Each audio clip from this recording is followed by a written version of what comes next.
First ever factory outlet Mukunda jewellers ఇప్పుడు చందానగర్ లో April 19th గొప్ప ప్రారంభం. మనతో పాటుగా ఒక వెరీ స్పెషల్ నటుడు ఉన్నారు.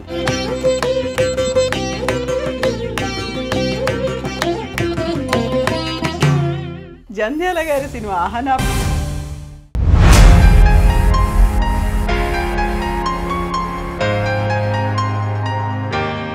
నమస్తే, నేను కవిత. వెల్కమ్ టు ఐ డ్రీమ్ తెర వెనుక కథలు. మనతో పాటుగా ఒక వెరీ స్పెషల్ నటుడు ఉన్నారు. ఎంత మంచి నటన అనేది తన దగ్గర ఉందో అంతే మంచి రచయిత కూడా. మై ఆర్టిస్ట్ జనార్దన్ రావు గారు ఉరఫ్ జెన్నీ గారు. జెన్నీ గారు నమస్కారం. ఎలా ఉన్నారు మీరు? చాలా బాగున్నారు. చాలా స్టిఫ్ గా ఉన్నారు. జంధ్యాల గారి సినిమా ఆహనా పెళ్ళంటలో స్టార్ట్ అయింది కదా మీది. చాలా చిన్న రోల్ వేశారు మీరు. అది కూడా లక్కీగా ఏమైందంటే గుండెన్ మంత్రావుకి వేషం అండి. అతనికి అప్పుడు స్క్రిప్ట్ రెడీ అవ్వలేదు. అతను విజయవాడలో ఉండేవాడు. చేస్తే స్క్రిప్ట్ రెడీ అవ్వలేదురా వెళ్ళిపోయింటే అతను వెళ్ళిపోయాడు. అతను వెళ్ళిపోయిన తర్వాత స్క్రిప్ట్ రెడీ అయింది. అదే పాపం ఇప్పుడే వెళ్ళాడు వాడు. మళ్ళీ వాడిని ఏం పిలుస్తాం అని చెప్పేసి నిన్న మన నాటికలో చూసాము. సన్నగా ఉన్నాడు అతను, భలే పెక్యులర్గా ఉన్నాడు, ఆ రోలు సరిపోతాడు అని. నేను నా ఫోన్ ఏదో తెలియదు, నేను ఎక్కడ ఉంటానో తెలియదు ఆయన జంధ్యాల గారికి. బివి పట్టాభిరామ్ అని నాకు జంధ్యాల గారికి కామన్ ఫ్రెండ్. పట్టాభిరామ్కి ఫోన్ చేసి ఆ జెన్నీ అన్నంతను ఎక్కడ ఉంటాడో పట్టుకోవయ్యా, మనకి ఇమ్మీడియట్గా కావాలి అంటే నాకు ఆఫీస్కి ఫోన్ చేశారు. జంధ్యాల గారు పిలుస్తున్నారయ్యా నిన్ను. ఓ పిచ్చి ఆనందం చేసి మా బాస్ తోటి చెప్పి, సార్ ఇలా నాకు సినిమా ఛాన్స్ వచ్చింది సార్, మళ్ళీ వీలైతే వచ్చేస్తాను సార్, లేకపోతే ఈరోజు సెలవు పెడతాను సార్ అంటే పాపం ఆయన కూడా అలవ్ చేసేవారు. వాళ్ళు కూడా ఆ రోజుల్లో అంత మంచివాళ్ళు వాళ్ళు. చేస్తే అప్పుడు ఆ తర్వాత నుంచి అప్పుడే ఇండస్ట్రీ మెడ్రాస్ నుంచి ఇక్కడ షిఫ్ట్ అయింది. రామానాయుడు గారు స్టూడియో కట్టారు, అన్నపూర్ణ వాళ్ళు స్టూడియో కట్టారు. అన్నపూర్ణ వాళ్ళ దాంట్లో కూడా నాకు అలాగే ఛాన్స్ వచ్చింది. నేను పరుచూరి వెంకటేశ్వరరావు రైటర్స్ తెలిసే ఉంటారు, పరుచూరి బ్రదర్స్ వాళ్ళు. పరుచూరి వెంకటేశ్వరరావు కొడుకు పరుచూరి రఘుబాబు అని అతన్ని హీరో చేద్దామని చెప్పేసి అతనికి అన్ని ట్రైనింగ్లు ఇచ్చారు. పాపం అన్ఫార్చునేట్లీ అతను బ్లడ్ క్యాన్సర్ తోటి పోయాడు. అతని మెమరీ కోసం పరుచూరి రఘుబాబు మెమోరియల్ నాటక పోటీలు అని 30 ఏళ్ల క్రితం పెట్టారు. పెట్టి దాంట్లో వాళ్ళు అనౌన్స్ చేశారు ఏంటంటే best actor, best director, best comedian ఇలా ప్రైజులు ఇవ్వం, 6గురిని సెలెక్ట్ చేసి 6గురికి సినిమా ఛాన్సులు ఇస్తాం అని ముందర అనౌన్స్ చేశారు వాళ్ళు. చేసి దానికి జేవి సోమయాజులు గారు, ఎండమూరి వీరైన జడ్జిలు. అప్పటికీ నాకు గుర్తు, మేము మా తల్లావజ్జుల సుందరం డైరెక్ట్ చేసిన దొంగల బండిని శంకరమంచి పార్థసారథి గారు రాసింది, అది వేసాము. దాంట్లో నన్ను 6గురిలో నేను ఒకరిని సెలెక్ట్ చేశాను. సెలెక్ట్ చేసి అప్పుడే కర్తవ్యం డైరెక్టర్ మోహన్ గాంధీ గారు విజయశాంతి ఆయన ప్రాణదాతని నాగేశ్వరరావు గారితో సినిమా చేస్తున్నారు గుడ్లవల్లియర్లో. దాంట్లో కామెడీ ట్రాక్లో బ్రహ్మానందం మామగారిలో నన్ను పెట్టి, నేను ఒక 4-5 రోజులు సెలవు పెట్టుకోగలవా అది అన్నారు. పర్లేదు సార్, కింద మీద పడతాను ఇది అంటే అన్నప్పుడు పరుచూరి వెంకటేశ్వరరావు రికమెండ్ చేసి తీసుకెళ్ళి నాకు ఆ వేషం ఇచ్చాడు. ఆ వేషంలో పెద్ద సినిమా హిట్ అవ్వకపోయినా పెద్దవాళ్ళందరితో పరిచయం అయింది. పెద్దవాళ్ళ ముందర వీడెవడో టిపికల్గా ఉన్నాడరా, బాగా చేస్తున్నాడరా అనిపించుకుని దానివల్ల నాకు ఇంకో 50 సినిమాలు వచ్చాయి. కాకుంటే ఒక మామగారిగా అంటే పెద్ద రోలే ప్లే చేశారు అక్కడ మీరు. పెద్ద రోలు బ్రహ్మానందం మామగారు. అవును కదా, కాంబినేషన్ నేను బ్రహ్మానందం బాబు మోహన్ ముగ్గురు కాంబినేషన్ బ్యూటిఫుల్. అంటే మా నాటకంలో కాన్సెప్ట్ సీనే తీసుకుని పరుచూరి వెంకటేశ్వరరావు దాన్ని స్క్రీన్కి మోల్డ్ చేశాడు. మా రైటర్ దగ్గర పర్మిషన్ తీసుకుని ఆయన చేశాడు. ఆ విధంగా మోహన్ గాంధీ గారు పరిచయం అయ్యారు. దాంతో ఆ సినిమాలు ప్లస్ నాగేశ్వరరావు గారితో ఆ నాటకానికి బి గోపాల్ గారు అని చాలా ఫేమస్ డైరెక్టర్, పేరు వినే ఉంటాను. ఆయన అప్పుడు Nagarjuna first picture, second picture విషయ అని దాంట్లో డిఫెన్స్ లాయర్ వేషానికి నన్ను స్టేజ్ మీద చూసి సెలెక్ట్ చేశారు బి గోపాల్ గారు, డిఫెన్స్ లాయర్. నాకు దాంట్లో మంచి తమాషా అనుభవం ఏంటంటే ఆయన స్క్రిప్ట్ ఇచ్చారు. స్క్రిప్ట్ ఇస్తే నేను నాటకం పోర్షన్లో తెల్లగైతే మీద రాసేసుకుంటున్నాను, కంఠస్థం పెట్టేద్దామని. అలవాటు కదా, అక్కడికి వెళ్ళినా బుద్ధి పోదు కదా. అంటే అసిస్టెంట్ డైరెక్టర్ వచ్చి ఎంతవరకు వచ్చిందండి పోర్షన్, కొత్త వాళ్ళని కొంచెం అడవడి చేస్తారు కదా వాళ్ళు, ఎంతవరకు వచ్చిందండి మీకు పోర్షన్ అంటే ఇదో రాసుకుంటున్నానండి, రెడీ అయిపోతానండి. మళ్ళీ ఇది కాసేపటికి ఉండి వచ్చి ఎంతవరకు వచ్చిందండి అంటూ ఉండేవాడు. మొత్తానికి కంఠస్థం పెట్టేశానండి అంతాను చేసి ఆ జయసుధ గారి డైలాగ్ మీరు చెప్పండి మాకు ఫస్ట్ డైలాగ్ చెప్తే కానీ సెకండ్ డైలాగ్ రాదు. అంటే నేను ఆవిడ ఏదో మర్డర్ జరిగిందని ఆవిడ జైలు సూపరింటెండెంట్ మర్డర్ జరిగిందంటే డ్యూటీలో ఉండగా అక్కడి నుంచి వచ్చేస్తుంది. వచ్చేస్తే నేను డిఫెన్స్ లాయర్ని ఇన్వెస్టిగేట్ చేస్తూ ఆవిడ్ని మీరు డ్యూటీ చేస్తూ ఎలా ఎందుకు వచ్చారని అడిగితే గజేంద్రుడు ప్రాణ సంరక్షార్థం విష్ణుమూర్తి ఎందుకు వచ్చాడు నేను అలా వచ్చాను ఆవిడ డైలాగ్. అదైన వెంటనే కోర్టులో భగవంతుడు ప్రసక్తి అనవసరం అంటే నేను ఈ అసిస్టెంట్ డైరెక్టర్ని చదవమన్నాను ఆవిడ డైలాగు. గజేంద్రుడు ప్రాణ సంరక్షార్థం నోరు తిరగటం లేదు ఆయనకి. చూసుకోండి అని వెళ్ళిపోతున్నాడు. ఇది గోపాల్ గారు చూశారు. చూసి వీడు ఏదో ఇబ్బంది పెడుతున్నాడు కొత్త కుర్రాడిని అని చెప్పి వచ్చి ఏంటండి ప్రాబ్లం అని. అప్పుడు చెప్పకూడదని కూడా నాకు తెలియదు ఇలాంటి చెప్పకూడదు అంటే చెప్పేశా. చెప్తే వాడిని పిలిచి అసిస్టెంట్ డైరెక్టర్ని పిలిచి ఇది ఆ డైలాగ్ ఆ జైసు డైలాగ్ తర్వాత డైలాగ్ ఏం చెప్తారు అదే నాకు పని ఉందండి పని లేదు ఏం లేదు డైలాగ్ చెప్పు. కొత్త కుర్రాళ్ళని ఎప్పుడు ఇబ్బంది పెట్టకూడదు వాళ్ళని ధైర్యం ఇవ్వాలి వాళ్ళకి మనం అది నేర్చుకో. ఆ తర్వాత అతను మంచి పెద్ద డైరెక్టర్ అయ్యాడు అసిస్టెంట్ డైరెక్టర్ జొన్నలగడ్డ శ్రీనివాస్ పేరు మర్చిపోయాను సరిగ్గా గుర్తులేదు.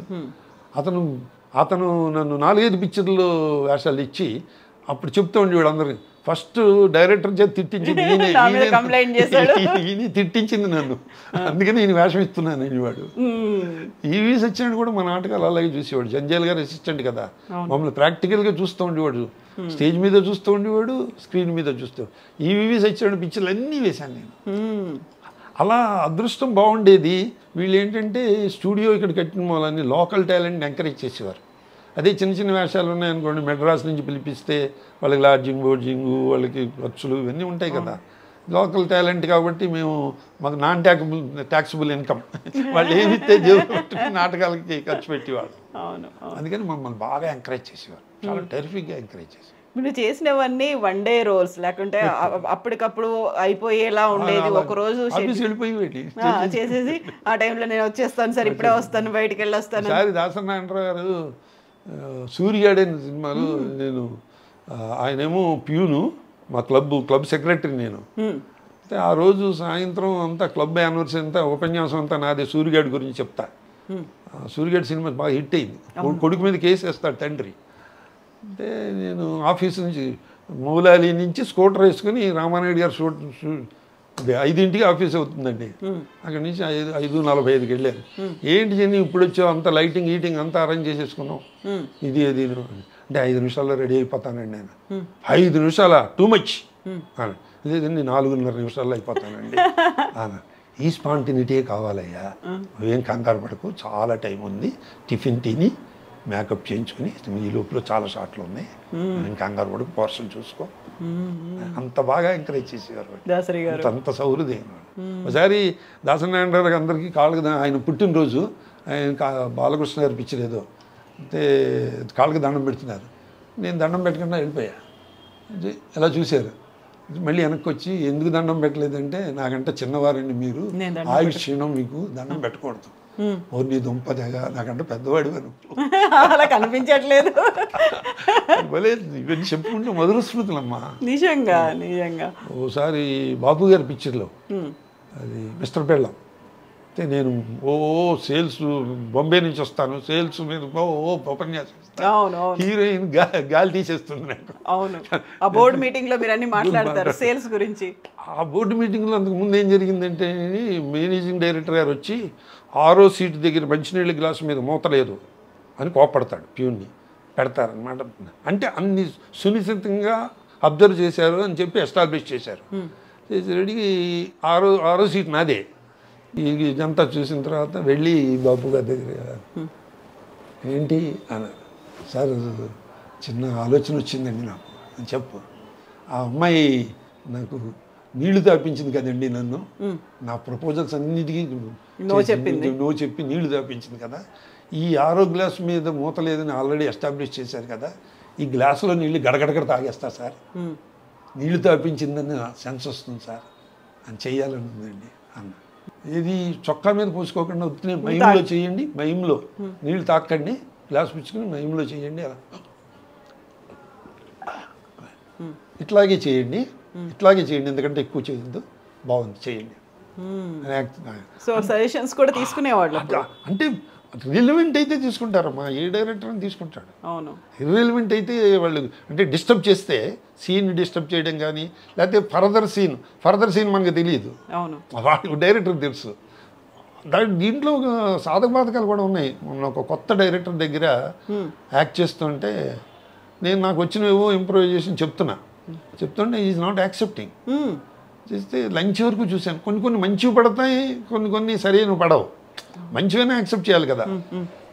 నాకు కొంచెం బాధేసి లంచ్ టైంలో ఆయన ఫోన్ చేస్తుంటే పక్కకి వెళ్ళి, సార్ నేను క్యారెక్టర్ని అర్థం చేసుకోలేదా, లేకపోతే నేను సరిగ్గా ట్రాక్లో లేనా, నాకు ఎందుకు యాక్సెప్ట్ చేయటం లేదు సార్, మీరు చెప్తే నేను సెటరైట్ అవుతానండి అని చాలా పొలైట్గా, సిన్సియర్గా, ఆనెస్ట్గా అడిగితే ఆయన అన్నారు, ప్రొడ్యూసర్లు వచ్చి కూర్చున్నారండి అక్కడ, మీరు ఏది చెప్తే అది నేను యాక్సెప్ట్ చేస్తే నాకేం సరుకు లేదనుకుంటారు, వాళ్ళు భోజనం చేసి వెళ్ళిపోయారు, మధ్యాహ్నం తెచ్చిపోయి చెప్పాడు ఆయన. అంటే ఈ విషయం నాకు చెప్తే, సార్ మీరు చెప్పినట్టు ఇలా చేయమంటారా, మీరు చెప్పినట్టు ఇలా చేయమంటారా అంటే ప్రతిదానికి అంటే నేను కొత్త కాదండి, ఇలా చెప్పాలని కూడా నాకు తెలియదండి అన్నాడు. తర్వాత 2-3 సినిమాల్లో నాకు ఛాన్సులు ఇచ్చాడు. ఆ తర్వాత ఇప్పుడు పెద్ద హీరోలతో కూడా చేసినటువంటి సినిమాలు ఉన్నాయి కదా, వాటిల్లో కూడా ఇలాంటి ఫన్నీ మూమెంట్స్, అనుభవాలు ఉంటాయి కదా. డెఫినెట్గా. ఎందుకంటే ఒకసారి ఏదో క్యాషియర్ వేషం వేసాను ఏదో సినిమాలో, చేసి మోహన్ బాబు గారు హీరో, అంటే విత్డ్రాయల్ ఫారం ఫిలప్ చెయ్యి అన్నా. చెయ్యి అంటావా, నేను హీరోని, చెయ్యండి అనాలి అన్నాడు ఆయన. అంటే స్క్రిప్ట్లో చెయ్యని ఉందండి, అవును నథింగ్ ఉంటే ఉంది. డైరెక్టర్ని పిలిచి, చూడండి నన్ను పట్టుకుని ఏకవచనంతో ప్రయోగిస్తున్నాడు అన్నాడు ఆయన. అని నవ్వుతూ వాళ్ళకి వెళ్ళకపోవడం కొత్త కదా మేము. అయితే స్క్రిప్ట్లో ఉన్నట్టు చెప్పాను సార్ అన్నాడు డైరెక్టర్. ఫోన్ ఇవ్వండి, బెదిరించకండి వాళ్ళని చెప్పయ్యా, బాగానే చేసావు చెప్పు. అలా వాళ్ళతో బాగానే ఉంటాయి. హలో బ్రదర్ సినిమాలో కూడా చేశారు. హలో బ్రదర్లో కూడా నాకు మంచి అనుభవం. రాత్రి 12ంటికి శీతాకాలంలో అవుట్డోర్లో తీశారు ఆ షాట్. రామానాయుడు గారి కళ్యాణ మండపం చూసారండి, అక్కడ చేస్తే ఆ కత్తి పుచ్చుకుని వాళ్ళని పడవడానికి నాకేం చెయ్యి వణికిపోతుంది, దద్దద్దద్దు వణికిపోతుంది. చేస్తే ఇలా పట్టుకున్నా కూడా వణికిపోతుంది. అయితే ఈవీవి డైరెక్టర్ ఆయన, ఏంటి చెంది అలా వణికిపోతుంది స్టేజ్ మీద ఉన్నట్టు అన్నాడు. లేకపోతే ఆగటం లేదండి వచ్చాయండి అన్న. అంటే బ్రహ్మానందం అన్నాడు, నువ్వు అలాగే వణుకు, నేను డైలాగ్ వేస్తా దీని మీద, వీడు మన్ను పడవడానికి వచ్చి ఆడు వణుకుతున్నాడు ఏంటి అట్లా కొన్ని ఉంటాయి. అలాగే నాకీ నగలు నాకి అంటే నాకు ఇస్తే ఎంగిల్ అయిపోతుంటాడు. స్పాంటేనియస్గా కొన్ని పడుతూ ఉంటాయి. ఒక పిక్చర్లో బ్రహ్మానందానికి స్వామీజీ వరం ఇస్తాడు, ఆతలవాడు నీ గురించి ఏమనుకుంటాడో తెలిసిపోతుంది కానీ అంటే ఆ సీన్లో ముస్టాడికి పావలా ఏదో వేస్తాడు. వేస్తే ముస్టాడు పావలా ఇచ్చాడు, ఏదో వీడు అడుగు తింటే తెలుస్తుంది, పావలాకి ఏమొస్తుంది అనుకుంటాడు వాడు మనసులో. వీడికి తెలిసిపోతుంది, వీడు కొడతాడు.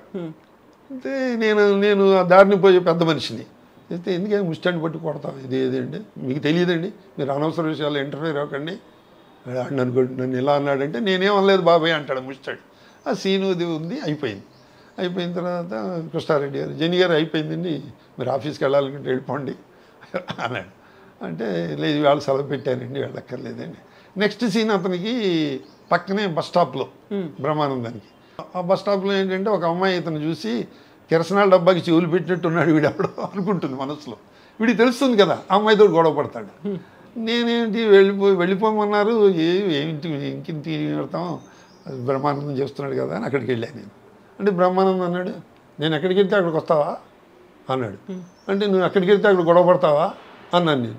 అంటే ఆయన కృష్ణారెడ్డి గారు మా ఇద్దరు మాటలు విని, ఏమండి ఈ సీన్లో మీరు కూడా రండి, యాసిటీజ్గా ఇలాగే చేయండి, ఇద్దరు ఇదే ఇలా చేయండి అన్నాడు.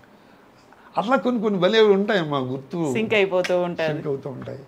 అందులో నటుల మధ్య కోఆర్డినేషన్, ఆ ఫ్రెండ్షిప్ అనేది కూడా బాగా కలిసి వస్తుంది కదా. తర్వాత ఆ డైరెక్టర్కి అభిరుచి కూడా ఉంటుంది. ప్లస్ ఆ సీన్లకి ఎక్కడ ఇబ్బంది, నెక్స్ట్ సీన్కి ఇబ్బంది పడితే యాక్సెప్ట్ చేయరు. నెక్స్ట్ సీన్ మనకు తెలియదు, వాళ్ళకి పూర్తిగా స్క్రిప్ట్ కంట్రోల్లో ఉంటుంది. నిజంగా ఆ థ్రిల్ అనుభవించకపోతే ఏమి మొన్న నేను చెప్పాను కదా, అమలాపురం వెళ్ళాను లాస్ట్ మంత్. ఈ బంగారు మురుగు దానికి నేను లెక్కల మాస్టర్ని. ఆ బామ్మగారికి హెల్ప్ చేస్తూ ఉంటా. చెప్తే నేను ఏమండి పేపర్లు దిద్దుతూ ఉంటారు మీరండి, డైరెక్టర్గా చెప్పారు. పేపర్లు దిద్దుతూ ఉంటారు, ఆవిడ వస్తుందండి అని. అంటే దిద్దుతుంటే చిన్న గ్యాప్ వస్తుంది కదండి ఆవిడ వచ్చే లోపల. ఈ లోపల ఖాళీగా ఉన్నాం ఎందుకండి, ఓ పేపర్ తీసుకొని అడ్డంగా ఇంటి పెట్టేసి ఈడు రాత బాగలేదు, మళ్ళీ పరీక్ష రాయమని, మళ్ళీ పరీక్ష రాయాల్సిందే, ఈడు రాత బాగలేదు, మళ్ళీ పరీక్ష రాయాల్సిందని వేసాను. బాగుందండి, ఇది బాగుంది. మా అబ్బాయి జాతకం చూసారా అని అడుగుతుంది ఆవిడ. చేస్తే నేను చూశానమ్మా, చేస్తే 100కి 100 మార్కులు వేసేయచ్చన్న. ఆ స్క్రిప్ట్లో లేదు, మీరు లెక్కల మాస్టర్ కదండి, బాగుంది వేసేయండి అన్నాడు ఆయన డైరెక్టర్ గారు. అట్లా ఒకసారి పడుతూ ఉంటాయి, అవి చెప్పుకుందుకు ఆనందంగా ఉంటాయి. సో ఇప్పుడు మీరు పెద్ద హీరోలతో చేస్తున్నప్పుడు ఆ చేసేది చిన్న రోల్ అయినప్పటికీ, ఒక సీన్ రోల్ అయినప్పటికీ కూడా ఉండేటువంటి కొన్ని మెమరీస్, నాస్టాలజిక్ మూమెంట్స్ అనేవి ఉంటాయి కదా. ఒకసారి మళ్ళీ నెమరేసుకుంటే ఏ సినిమా గురించి మీకు టక్కున గుర్తొస్తుంది? ఇది ఎక్కువ ఇదే మన ఎమ్మెల్యేలండి. ఎమ్మెల్యేల్లో వాళ్ళు దెబ్బలాడుకుంటూ ఉంటారు. భరణీను ఆ అమ్మాయి హీరోయిన్ ఇద్దరు చేస్తే నన్ను కూడా రమ్మన్నారు డైరెక్టర్ గారు.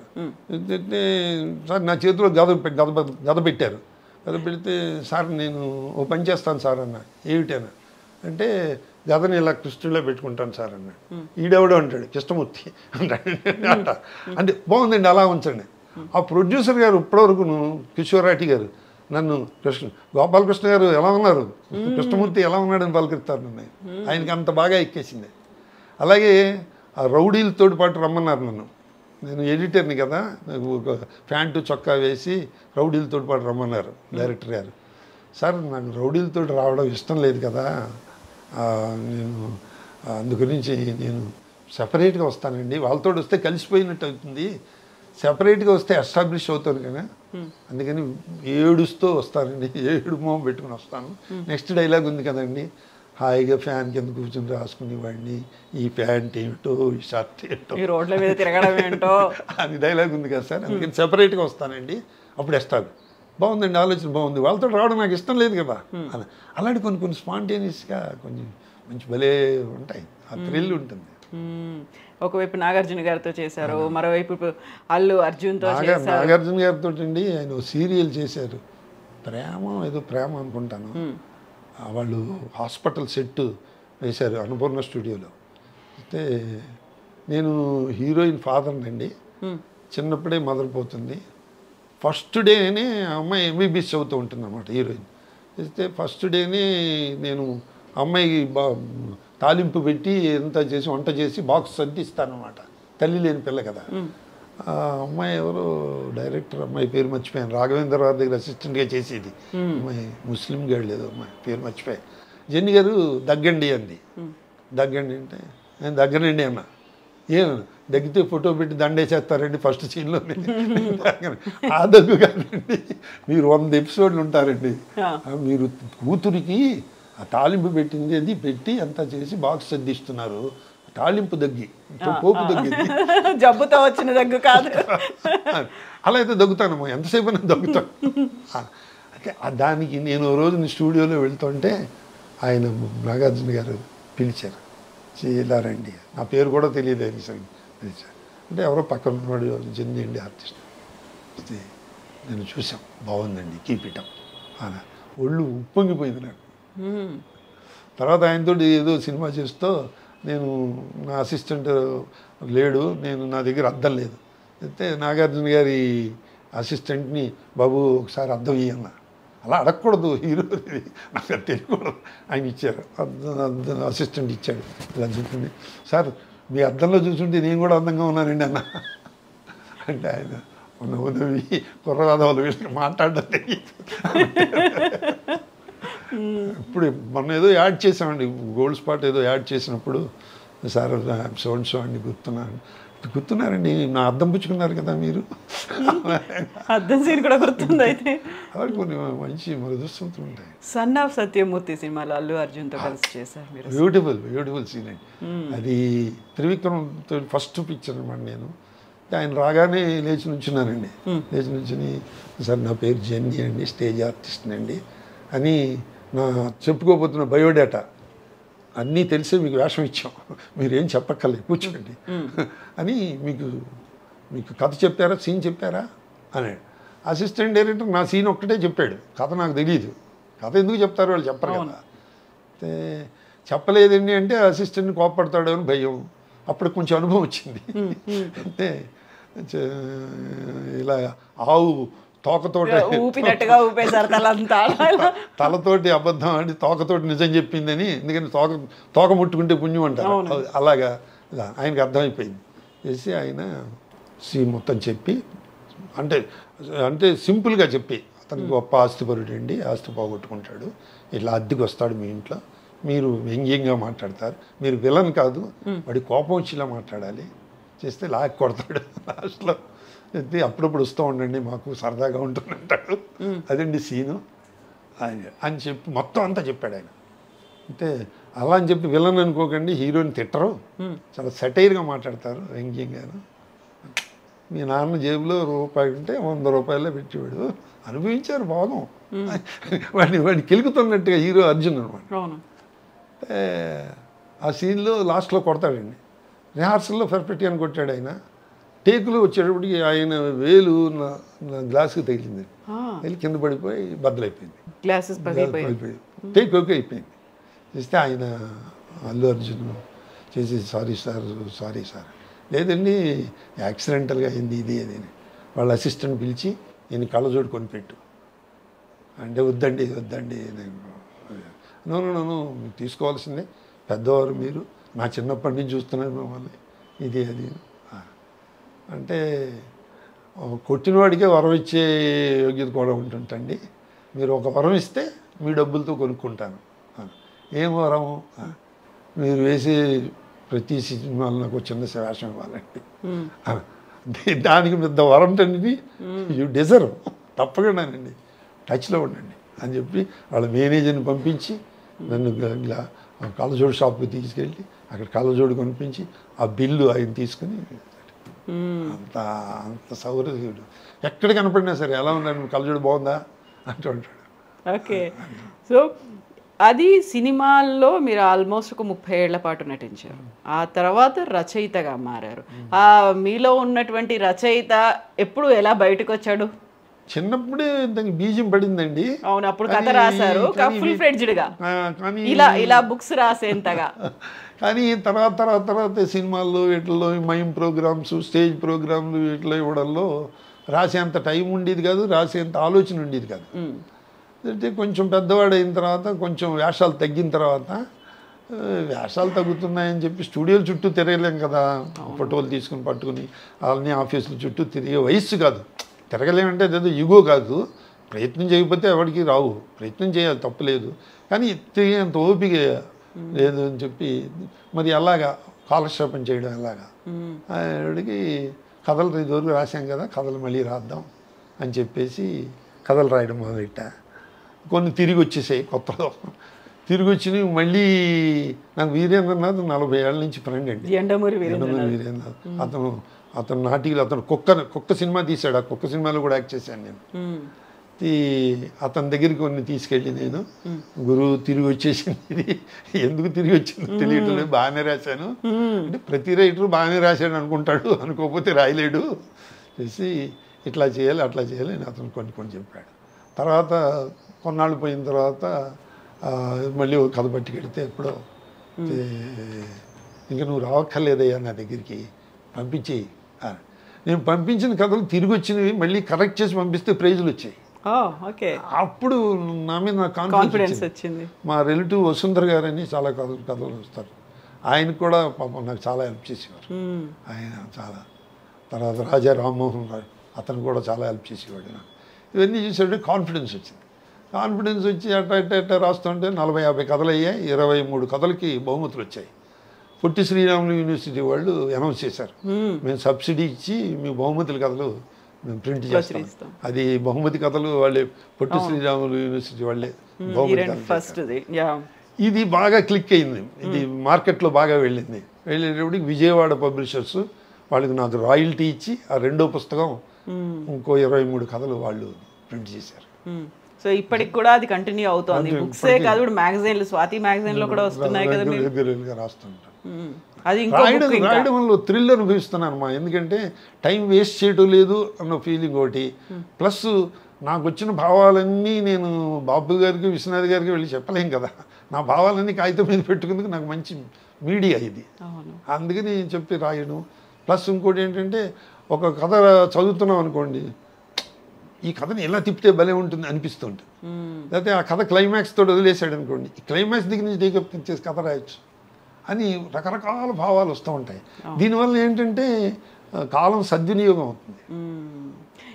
లేకపోతే నాకే డిప్రెషన్ వచ్చి అయ్యో వేషాలకు పిలవటం లేదు వాళ్ళు, ఇదేంటి నేను వెళ్ళి కృషి చేయలేకపోతున్నాను, నేను తిరగాలి ఈ వయసులో. పిల్లలు ఇదివరకు అంటే పిల్లలు మా ఆవిడ కూడా బాగా ఎంకరేజ్ చేసేవారు. ఇప్పుడు ఎందుకండి ఆయన 200-300 సినిమాలు చేసిందో ఇంకా తాపత్రయం ఎందుకు, ఆరోగ్యం పాడైపోతుంది, తిరగలేరు. ఇప్పుడంటే స్కూటర్ వేసుకు వెళ్ళిపోయేవాళ్ళం ఎంత దూరం అయినా. ఇప్పుడు గమ్ముని క్యాబ్ బుక్ చేసి వెళ్ళడం, ఆటో బుక్ చేసి వెళ్ళాలి కదా. ఇది best way of spending time. ఒక నటుడు అంతకు మించి హాస్య నటుడుగా మీకు గుర్తింపు ఉంది. ఒకప్పుడు అంటే సినిమాల్లో హాస్యం ఉండేది, లేకుంటే హాస్యంతోనే సినిమాలు ఉండేవి. హీరోల దగ్గర నుంచి ప్రతి ఒక్కరూ అందులోనే ఉండేవాళ్ళు. ఇప్పుడు హాస్య నటులు తగ్గిపోతున్నారు, ఆ హాస్యానికి సంబంధించినటువంటి సినిమాలు, ఆ జానర్ కూడా తగ్గిపోయింది. ఏదైనా ఉంటే ఒక బూతు, వెగటు, అసహ్యం కలిగించే ఆ సీన్లోంచి వచ్చేటువంటి హాస్యాన్ని మనం ఇప్పుడు నవ్వుకోవాలా తిట్టుకోవాలా అర్థం కాని సిచ్యువేషన్లో ఉన్నప్పుడు హాస్య నటుడుగా, హాస్య రచయితగా ఈ ప్రస్తుతం ఉన్నటువంటి సిచ్యువేషన్ చూస్తే ఏమనిపిస్తోంది మీకు? దీని మీద ఒక యాంకర్ గొప్ప కమేడియన్స్ ఏవిఎస్, గుండె హనుమంతరావు, వాళ్ళు వేణుమాధవ్, వీళ్ళందరూ పోతున్నారు, ధర్మారు సుబ్రహ్మణ్యం, గొప్ప కమేడియన్స్ అందరూ పోతున్నారండి అన్నారు. అంటే నేను అంత గొప్ప కమేడియన్ కాదండి, కానీ ఎప్పటికప్పుడు గొప్ప కమేడియన్ అవుతానండి అన్న. లేదు, నేను అలా అడగదలుచుకోలేదు మిమ్మల్ని. ఇదేంది కామెడీ అంటే ఇదండి, పర్ఫెక్ట్ కామెడీ అంటే ఇదండి అన్నాడు ఆ యాంకర్. అట్లాగా ఇప్పుడు వచ్చిన దాంట్లో కూడా మనం అన్వేషణ చేస్తే దాంట్లో కూడా దొరుకుతాయి. దాంట్లో కూడా మన ఏదో సినిమాలో, కొత్త సినిమాలో నేను అన్నపూర్ణ గారు వై విజయ్ గారు, మీ ఇద్దరం భార్యాభర్తలు. మా ఇంట్లో హీరోయిన్ అద్దెకుంటుంది. ఒకటే సీను ఇస్తే, ఏమండి మీరు హెన్పెక్డ్ హస్బెండ్ అండి అన్నాడు డైరెక్టర్. అంటే సీన్ చదివితే ఎక్కడ హెన్పెక్డ్ అనిపించలేదండి. అయితే ఓ పని చేద్దామండి ఇస్తే, నేను ముందర ఇద్దరు మార్కెట్కి వెళ్ళి కూరలు తెచ్చుకుని వస్తాం, ఆ తలుపు తాళం తీసి లోపలికి వెళ్తాం, సీన్ అది అనమాట. అయితే నేను అన్నాను, నేను ముందర వచ్చేస్తానండి, వచ్చేసి అక్కడ బట్టలు ఆరేస్తూ ఉంటానండి. మా ఆవిడ వచ్చి ఆ చీర సరిగ్గా ఆరేసింది, ఎండ తగలుతాం అంటుంది. అక్కడ హెన్పెక్డ్ అని చీరలు ఆరేస్తున్నానంటే హెన్పెక్డ్ అని అడ్వైజ్ అవుతుంది కదండి. తర్వాత కూరల పని సంచి పట్టుకొచ్చింది కదా ఆవిడ, చేసి నీ సెలక్షన్ భలే ఉంటుంది అంటాను వంకాయ తీసి, అందుకనే మిమ్మల్ని పిలిచి పెళ్లి చేసుకున్నాను అంటుంది ఆవిడ. నీ సెలక్షన్ బాగుంది అంటే అందుకనే మిమ్మల్ని పెళ్లి, తర్వాత నుంచి మన సీన్లోకి వెళ్దామండి హెన్పెక్డ్ అని ఇస్తాం, అందుకనే పెట్టుకుంటామండి మీ ఇలాంటి వాళ్ళని. కొత్త డైరెక్టర్.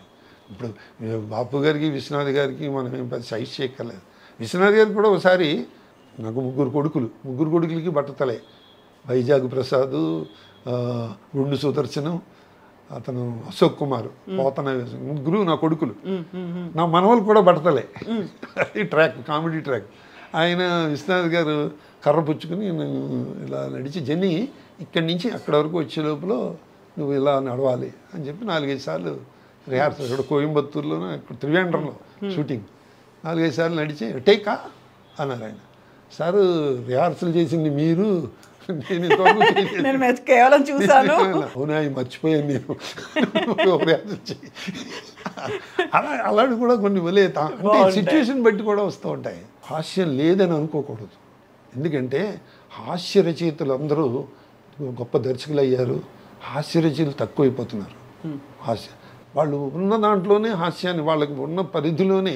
ఇప్పుడు బొమ్మడిపాటి కామేశ్వరరావు గారు పని అయిపోయింది, ఆయన పోయారు, ఇంకా కామెడీ రాసేవాళ్ళు లేరనుకుంటే జంజాల్ గారు రాలేదా, ఆదివిష్ణు రాలేదా, మడిపూడి వెంకటరమణ గారు రాలేదా, అలా నెక్స్ట్ జనరేషన్లో వస్తున్నారు. కానీ వాళ్ళ పరిధి, వాళ్ళ లిమిట్, వాళ్ళ నాలెడ్జ్ వేరేగా ఉంటుంది.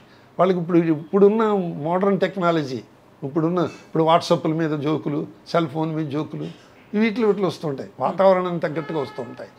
ఆ వాతావరణం తగ్గట్టుగా ఆర్టిస్ట్ కూడా వాడు అప్డేట్ అయితే దాంట్లో హ్యూమర్ లాగచ్చు. ఇప్పుడు అప్డేట్ అవ్వలేదనుకోండి, వాడు రైటర్ రాసింది ఏం బాగోలేదంటాడు. అవును. వీడు ఇప్పుడు ఎక్కడున్నాడు? ముళ్ళపూడి వెంకటరమణ కాలంలో ఉన్నాడు. ఇంకా ఇప్పుడు అప్డేట్ ఓల్డ్ స్కూల్లోనే ఉన్నాడు. వీడు అప్డేట్ అవుతూ ఉండాలి. అప్డేట్ అవుతూ ఉంటే హాస్యం ఉంది లేదని అన్నాం, కానీ మీరు యూ షుడ్ నాట్ కంపేర్ చేస్తే ఇప్పుడు మునిమాణిక్యం నరసింహారావు గారి హాస్యం ఇంత గొప్ప హాస్యం అది. ఏదో త్రివిక్రమ్ కూడా పెట్టినట్టున్నాడు సినిమాలో. ఇద్దరు కవల పిల్లలు ఉంటారు. కవల పిల్లల్లో ఒకడు పోతాడు, ఒకడు ఒక ఆయనకి ఎదురవుతాడు. చేస్తే ఒరే పోయినవాడు నువ్వా మీ అన్నయ్య అని అడుగుతాడు. పోయినవాడు వాడిని అడుగుతాడు. అంటే ఎంత సెన్సిటివ్ హ్యూమరో చూడండి. అలాగే మొగుడు పిల్లలు దెబ్బలాడుకుంటారు. పెళ్ళం మెట్లు దిగి వస్తూ ఉంటుంది, ఈయన పైకి ఎక్కుతూ ఉంటాడు. నేను మూర్ఖులకి చోటు ఇవ్వను అంటాడు మొగుడు, నేను ఇస్తానంటుంది ఆవిడ. పక్కకు తప్పకుండా అప్పుడున్న అట్మాస్ఫియరు అప్పుడు. ఎందుకంటే మీడియా వైడ్ స్ప్రెడ్ కాదు. ఆ రోజుల్లో పుస్తకాలు చదువుతూ ఉండేవారు లేడీస్ కూడా ఇంట్లో వాడు, ప్లస్ సినిమాలే చూస్తూ ఉండేవారు. ఇప్పుడు అట్లా కాదు కదా, విపరీతమైన హ్యూమర్ అన్ని ఛానల్లోనూ వచ్చేస్తుంది. ప్లస్ ప్రేక్షకులు కూడా విపరీతంగా అప్డేట్ అయిపోయారు. వాళ్ళకి ఒక పట్టాన్ని వేస్తే డోసు సరిపోవట్లేదు, ఆల్టర్నేటివ్ డోస్ వేయాలి. అది ఓవర్ డోస్ అయిపోతుంది కదా. అంటే తమిళ పిక్చర్లు అయితే ఓవర్ డోస్ అవుతుంది. అది డైరెక్టర్ని బట్టి కూడా ఉంటుంది. డైరెక్టర్ సెన్సిటివ్ ఉన్నాను వాడు చేసి కొంచెం ఓవర్ అవుతుందండి, వద్దండి అని చెప్తాడు. అదే కొత్త కుర్రాడు కొంచెం కావాలి, కొంచెం డోస్ కావాలండి. మరీ మీరు ఆర్ట్ ఫిల్మ్లో యాక్ట్ చేస్తున్నారండి, కొంచెం మసాలా వేయండి అంటాడు. ఎవరికి తగ్గట్టుగా వాళ్ళు కుక్ అన్నవాడు ఏంటి, ఇప్పుడు వండుతున్నాడు, ఎవరికి కావాల్సినట్టుగా వాళ్ళు వండడం నేర్చుకోవాలి. నాకు ఇదే వచ్చినండి, వంకాయ కూరే వచ్చును, నాకు ఈ కూరే వచ్చును, పనసపొట్టు కూర గొప్పగా చేస్తారు. పనసపొట్టు కూర పోయింది, పనసకాయలే పోయాయి. ఇప్పుడు అంతా మసాలాలు తట్టించిన బిర్యానీ కావాలి. పనసపొట్టు అప్డేటెడ్గా వస్తుంది, ప్యాక్డ్ ఏవో, దానికి వేయాలి. ఆ ఇంగ్రీడియంట్స్ ఏమో వేయాలో వాడు దాని మీద రాస్తాడు. వాడు రాసిన ప్రకారం వేయకపోతే అది ఇంకోటి తయారవుతుంది, పనసపొట్టుకో తయారవుతుంది. అట్లాగే ఇట్లా హాస్యం లేదని అనుకోకూడదు, ఉంది. కానీ ఇప్పుడు వాతావరణం తగ్గట్టుగా ఉంది. దానికి తగ్గట్టుగా రచయిత అప్డేట్ అవ్వాలి, దర్శకుడు అప్డేట్ అవ్వాలి, ఆర్టిస్ట్ కూడా అప్డేట్ అవ్వాలి. మీరు ఒక మాట అన్నారు, ఇప్పుడు హాస్య రచయితలు చాలామంది దర్శకులు అయ్యారని. నా ముందున్నటువంటి జర్నీ గారు కూడా హాస్య రచయిత, హాస్య నటుడు. అలా ఏమైనా దర్శకత్వం వహించాలి అనేది ఏమైనా ఉంది? అంటే దర్శకత్వం వహించడానికి చాలా చాలా అదృష్టం ఉండాలి, ప్లస్ చాలా టాలెంట్ ఉండాలమ్మా. ఒక్క టాలెంట్ ఇప్పుడు నాకు ఈదడం ఎలాగా అన్న పుస్తకం చదివేసి నదిలోకి దిగామనుకోండి మునిగిపోతాం. ఈదడం నేర్చుకోవాలి కదా, నేర్చుకున్న తర్వాత ఈత కొట్టాలి. పుస్తకం చదివాను నేను, దీంట్లో అన్నీ ఇచ్చాడు, ఈదడం ఎలాగో దాని ప్రకారం ఇద్దండి కుదరదు. ఆ టెక్నిక్స్ అన్ని నేను చదువుకున్నాను, ఈదేస్తాను, కాలవే కదా ఈదేస్తా, ఇదేం సముద్రం కాదు కదా అని దిగితే మునిగిపోతాం కాలం. అలాగే దర్శకత్వంలో కూడా 24 క్రాఫ్ట్స్లో అనుభవం ఉండాలి. చాలామంది అనుభవం లేకుండా దిగి దెబ్బతింటున్నారు పాపం. అనుభవం ఉండాలి. అనుభవం ఉన్న తర్వాత అదృష్టం ఉండాలి. అదృష్టం, ప్రొడ్యూసరు మనని నమ్మాలి, మనం నమ్మి మనకి అవకాశం ఇవ్వాలి.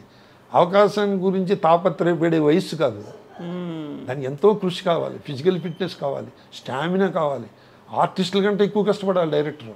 ఆర్టిస్ట్ సీన్ అవగానే వెళ్ళిపోతాడు, డైరెక్టర్లా కాదు కదా, మళ్ళీ ప్రిపేర్ అవ్వాలి. అన్ని చాలా చాలా కష్టమైన జాబ్ అది, చాలా అదృష్టం ఉండాలి. చాలామంది లటక్కని డైరెక్టర్లు అయిపోతూ ఉంటారు, చటుక్కుని వెళ్ళిపోతూ ఉంటారు, ఫేడ్ అవుట్ అయిపోతూ ఉంటారు.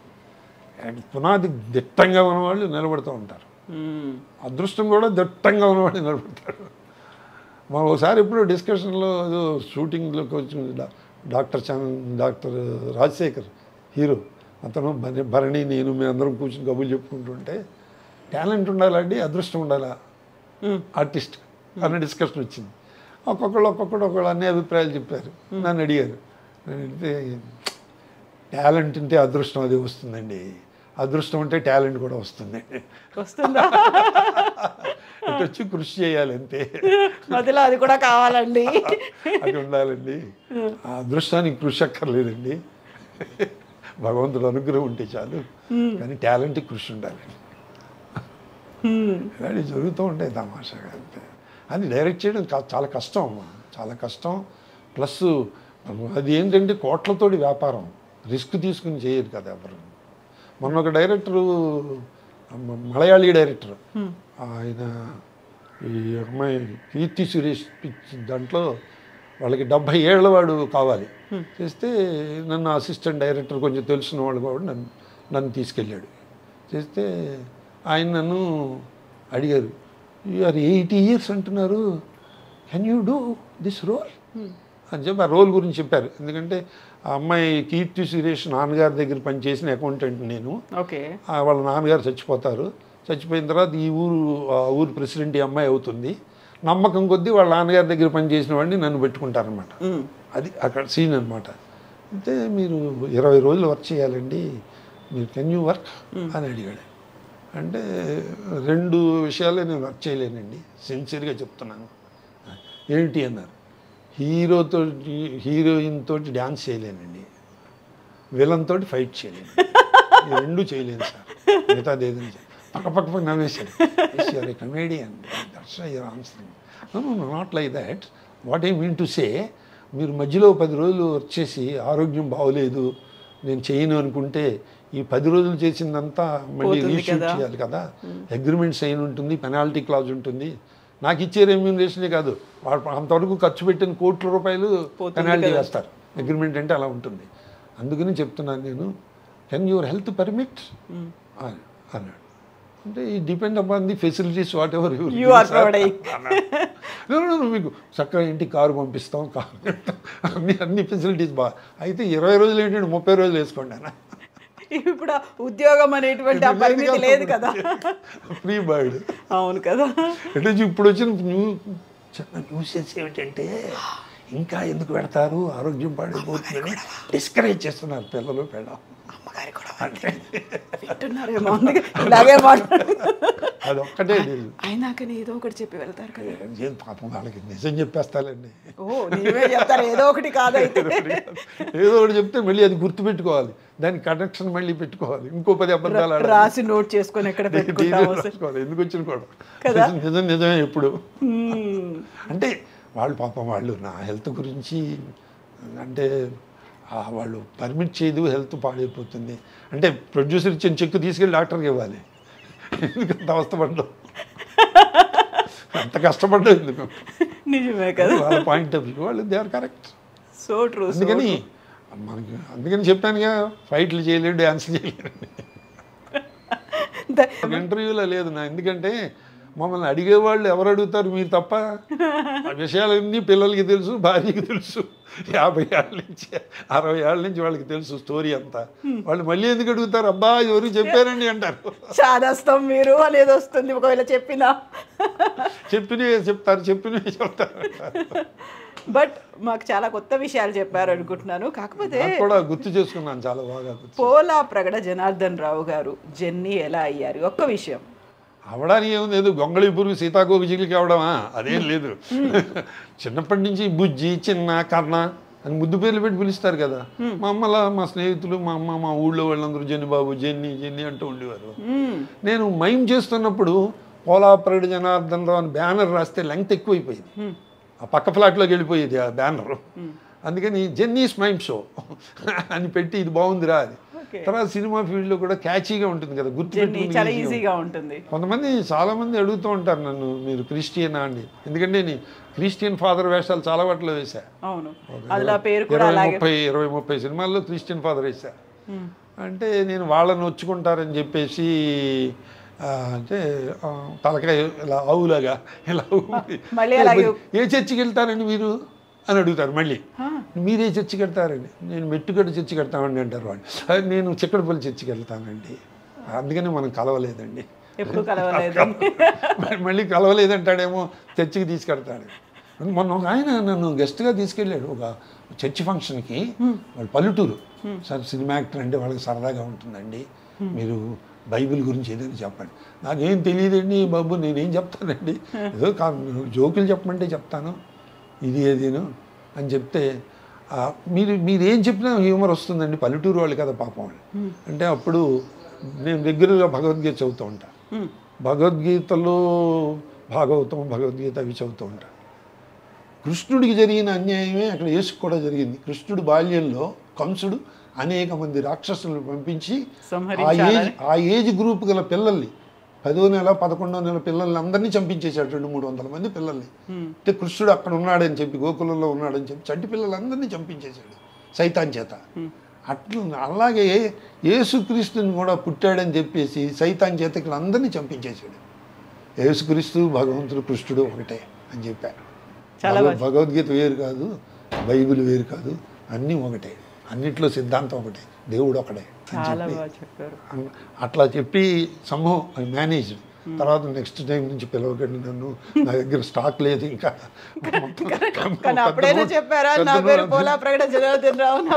తెలుసు నాకు మిత్రుడే, నువ్వు వస్తే బాగుంటుంది గురువు అని. నందిగామ దగ్గర ఏదో పల్లెటూరు, వాళ్ళ ఇంట్లో పాపం వాళ్ళు భోజనం అది ఏర్పాటు చేసి నాన్ వెజిటేరియన్ అదంతా కూడా చేశారు. బాబోయ్ ఎందుకండి వచ్చిన కూడా నేను తినండి బాబు, నేను ఎందుకు నన్ను ఇలాంటి మర్యాదలు చేసి మొహమాట పెడతారు, వద్దండి నన్ను తీసుకెళ్ళకండి, అదంటే సరదాగా తీసుకెళ్ళాను లేవయ్యా నాకు కంపెనీ ఉంటావని. ఓకే, ఇలా జరుగుతూ ఉంటాయి. మీ అమూల్యమైనటువంటి సమయాన్ని మాకు ఇచ్చిన, అమూల్యమైన దానికంట ఆనందకరమైన ఎంతనే ఇష్టం, ఆనందకరమైనటువంటి సమయాన్ని మాకు ఇచ్చినందుకు అది మేము అమూల్యంగా అపురూపంగా భావించుకుంటాం. థ్యాంక్ యూ సో మచ్ అండి. అండ్ మీరు ఇలాగే రచనలు చేస్తూ ఉండండి, కథలు రాస్తూ ఉండండి, అప్పుడప్పుడు కవితలని కూడా. అమ్మో, జంజాల్ గారు కవితల మీద సెటైర్ రాశారు కదా, ఆ అమ్మాయి పొట్టి ప్రసాద్ ఎడిటర్ కవితలు రాసి తీసుకొస్తుంది కదా, అలా అవుతాయి కవితలు నేను రాస్తే. లంబా పుబ్బా అనే కూర వండుతుంది అమ్మాయి. జంజాల్ గారు అటెంప్ట్ చేయని కామెడీ క్యారెక్టర్ లేదమ్మా. అవును, ఏదైనా రాద్దాం అనుకుంటే కథలో ఇది ఆల్రెడీ జంజాల్ గారు రాశారు, ఆయన కాపీ కొట్టినట్టు అవుతుంది అనిపిస్తూ ఉంటుంది. అన్ని క్యారెక్టర్లు రాశారు, అందులో ఎస్పెషల్లీ మధ్యతరగతి కుటుంబాలు. నేను ఏదో సినిమాలో నా కూతుర్ని బ్రహ్మానందం అడుగుతాడు మీ అభిరుచులు ఏమిటని, పెసరపప్పు నానబోసి నిమ్మకాయ పిండుకుని దాంట్లో అభిరుచి అంటే చెప్తుంది. అట్లాగా ఎన్ని సెటైర్లు వేశారు ఆయన. అవును, బ్యూటిఫుల్ క్యారెక్టరైజేషన్స్. అంటే ఆయనకి మునిమాణిక్యం గారు, భవనిపాటి రాధాకృష్ణ గారు ఈ పుస్తకాలు అన్నీ చదివారండి. ఆయన చిన్నప్పటి నుంచి నటుడు, బేసికల్గా నటుడు. ఆయన నటుడు రచయిత దర్శకుడు, అందుకనే అంత గొప్ప హ్యూమర్ వచ్చిందండి ఆయన. థ్యాంక్ యూ సో మచ్ అండి. మళ్ళీ మనం మాట్లాడుకుందాం, కథలండి ఇవి, అది అలా కంటిన్యూ అవుతూనే ఉంటుంది. దానికోసం మళ్ళీ కలుద్దాం, మళ్ళీ మనం మాట్లాడుకుందాం. ధన్యవాదాలు. ఇలాగే నవ్వుతూ ఉండండి, నవ్విస్తూ ఉండండి, అమ్మగారిని జాగ్రత్తగా చూసుకుంటూ ఉండండి. Thank you so much. ఆవిడే నన్ను జాగ్రత్తగా చూసుకుంటూ థ్యాంక్ యూ. Thank you.